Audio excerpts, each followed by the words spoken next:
Viešpats su jumis. Iš Šventosios Evangelijos pagal Joną. Anuo metu Jėzus kalbėjo savo mokiniams: Jei kas mane myli, laikysis mano žodžio ir mano tėvas jį mylės. Mes pas jį ateisime ir apsigyvensime. Kas manęs nemyli, mano žodžių nelaiko. O žodis, kurį girdite, ne mano, bet tėvo, kuris yra mane siuntęs. Aš jums tai pasakiau, būdamas pas jus, o globėja šventoji dvasia, kuri mano vardu tėvas atsiųs, jis išmokys jūs visko ir viską primins, ką esu jums pasakęs. Aš jums palieku ramybę, duodu jums savo ramybę. Ne taip aš ją duodu, kaip duoda pasaulis. Te nebūgštauja jūsų širdis ir te neliūdė. Jūs girdėjote, kaip aš pasakiau, aš iškeliauju ir vėl grįšiu pas jūs. Jei mylėtumėte mane, džiaugtumėtės, kad aš keliauju pas tėvą, nes tėvas už mane aukštesnis. Ir dabar prieš įvykstant jums pasakiau, kad tikėtumėte, kada tai bus įvykę. Tai viešpaties žodis.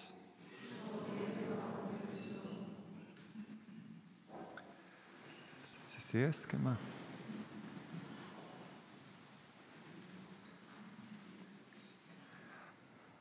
Aš tikiu, kad viešpats pats nuo amžių išsirinko šią dieną ir šį žodį, kurį girdite. Mums atrodo, kad mes čia suplanavom, kad mes čia rinkomės tas dienas, bet Dievas jau žinojo, ką mes šiek tiek pasirinksime, numatę. Ir tą žodį šiandien dovanoja mums kiekvienam ir jums ypatingai švenčiantiems šiandien krikštą savo sūnaus. Tai tas sakinys, kuris paaiškina iš tiesų esmę, kas vyksta per krikštą, nuskambėjo ką tik Evangelijoje. Jei kas mane myli, laikysis mano žodžio ir mano tėvas jį mylės, o mes pas jį ateisime ir apsigyvensime. Tai vyksta kiekvieno krikščionio krikšto dieną. Ateina ir apsigyvena Dievas mumise. Mes netempame dievaičiais nei dievais, bet Dievas pasirenka mus kaip nuosavybę savo, kažką, kas yra labai vertingo. Nežinau, turbūt pastebit pasaulyje, jeigu kažkas yra vertingo, tai apsauga visada ten bus. Ar tai statybų aikštelė, ar tai prezidentūra, kas valandą vaikščios palei sieną, tas apsauginė, žodžiu. Tai, kas yra vertinga, visada yra pasirinkta kažkas, kas saugos. Bet Dievui nereikia jokių apsauginių, Jis pats ateina mūsų saugoti, Jis pats ateina mumise apsigyventi ir kai kažkas artinasi su didelėm žirklėm, su kokiais nors negerais dalykais prie mūsų, Dievas sako, ne, čia aš esu. Uždega visas šviesas, sujungia visas sistemas, sako, čia aš gyvenu, čia šitas žmogus priklauso man. Ir gyvenime tikiu, kad Dievui taip daug kartų reikia daryti, parodyti, kam aš priklausau, kam kiekvienas iš mūsų priklauso, nes daugelis ateina ir kėsinasi į mus, daugelis nori mus pavergti, žmonių, ideologijų, filosofijų, nori pasakyti, jis yra mūsų. Ne, šiandien sakome, kad aš esu Dievo. Kiekvienas iš jūsų, mielieji, krikšto dieną pasakė Dievas, tu esi mano, tu esi mano. Dievas atėjo ir tavyje apsigyveno. Tėvas, Sūnus, šventoji dvasia. Ką dabar daryti mums su tuo? Jau gyvena mumise, šiandien apsigyvens šitame taip pat berniuke. Ką daryti dabar? Kas svarbiausia, kai gyvena manyje trejybė? Tai kaip sakė viena šventoji, visų pirma, to neužmiršti. Neužmiršti. Tiesiog prisiminti, kad Dievas gyvena manyje. Prisimenu, mąstau, kreipiuosi, tariuosi su Dievu. Jis yra manyje. Jis yra, neieškokime jo niekur. Jis visų pirma yra manyje. Mes norime vis važiuoti kažkur, kažką matyti, kažkur. Jis yra. Ir tą reikia tik tai prisiminti. Antras dalykas - tai atpažinti ir vengti tai, kas neturi nieko bendro su Dievu, tai yra nuodėmė, ko atsiprašom mišių pradžioj visada, tam, kad galėtume ir vėl atnaujinti tarsi tą bendrystę su Dievu.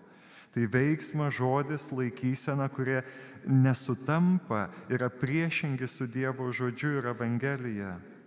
Labai gražiai 5 amžiuje popiežius Leonas I pasakė, kas nepraranda, man atrodo, aktualumo iki šios dienos. Ir ką mums primins naujasis popiežius Leonas XIV. Šitą skaitinį visada kunigai skaito Kalėdų dieną. Pažink krikščionį savo garbingumą, sako popiežius Leonas I.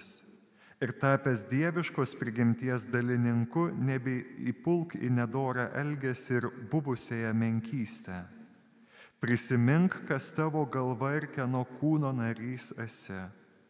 Nepamiršk, esąs išplėštas iš tamsybių valdžios ir perkeltas į Dievo šviesą bei karalystę.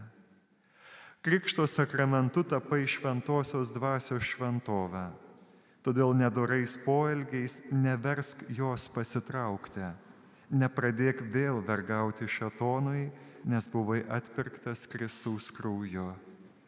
Ką Leonas pastebi popiežius, kad kai renkamės nuodėmės, Dievo buvimo mumise mažėja.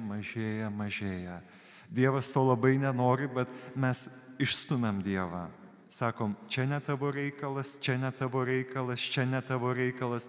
Tavo reikalas sekmadienį 1 valandą, kai ateinu į bažnyčią, o gal kartais žmonių gyvenime įvyksta taip, kad ir čia ne tavo reikalas, ką aš veiksiu tą valandą sekmadienį. Ir įstumėm ir galiausiai liekame namais, kurių nieks nesaugo. Kur sakau, aš pats save apsaugosiu. Nes kai renkuosi nuodėmę, būtent tą sakau. Kai renkuosi gyventi pagal ne Dievo žodį, sakau, aš pats save saugosiu. Dievas sako, jeigu tu taip nori. Jeigu tu taip nori. Ir trečia, kas yra svarbiausia, kai manyje gyvena trejybė. Leisti Dievui mane mokyti ir norėti mokytis. Leisti veikti mano gyvenime ir priimti pamokas. Jėzus sako, šventoji dvasia išmokys jūs visko. Kai kažkas vyksta jūsų gyvenime, jūs neklauskite kodėl, bet klauskite tiesiog, kokia pamoka, ne kodėl tai įvyko. Įvyko. Jau įvyko kažkas jūsų gyvenime, visų gyvenime. Jėzau, kokia pamoka? Ko norėjai mane išmokyti? Neatsitiktinai Dievas leido, kad įvyktų kažkoks blogis tavo gyvenime taip pat. Kodėl? Kokia pamoka už to slypėjo? Nes mes kartais pasiduodame tam, kad atsitiktinai viskas vyksta arba dar kažkaip. Ir seminarijai kartodavo mums, vyskupas dabar Bužauskas, buvęs dvasios tėvas, sako, blogiausia liga, kurią gali, sako, susirgti kunigas ir būsimas kunigas, bet ir kiekvienas tikintysis - nepamokomumas. Labai sunku žodis, pabandykit greitai ištarti. Nepamokomumas. Pabandykit. Nepamokomumas, taip? Aš jau viską žinau. Girdėjau. Viską žinau ir girdėjau. Labai. Kai pradedu ruoštis homilijai, tai daugmaž, tai buvo, kažkur girdėjau šitos žodžius, jo, kažką pasakysiu, Nepamokomumas, viską žinau arba bėgti iš pamokų, o tai reiškia niekada nežinoti esmės dalykų, daryti klaidas ir nesuprasti, kas yra ne taip mano gyvenime. Nes Dievas siunčia pamokas, bet jeigu aš bėgu nuo tų pamokų, jeigu aš neįeinu į tas pamokas, aš visada darysiu tas pačias klaidas ir klausiu, kas yra blogai. Pamokos. Kokių pamokų turi išmokti dabar savo gyvenime? Žvelgdami į praeitį nuolat žiūrėkime, nes ten yra labai daug pamokų. Tad trejybė gyvena mumise, neužmirštu to, stengiuosi vengti nuodėmę su ją, neturėti nieko bendra ir leistis, kad Dievas mane mokytų ir vis savęs klausiu, o kokia pamoka buvo už to arba kito žmogaus įvykio atsitikimo. Tad toks šiandien tas Dievo žodis mus atlydėjo iki krikšto akimirkos. Dabar kviečiu jūs sueiti čia į centrą, tėvus, krikštatėvius ir mes tęsime toliau krikšto apeigas.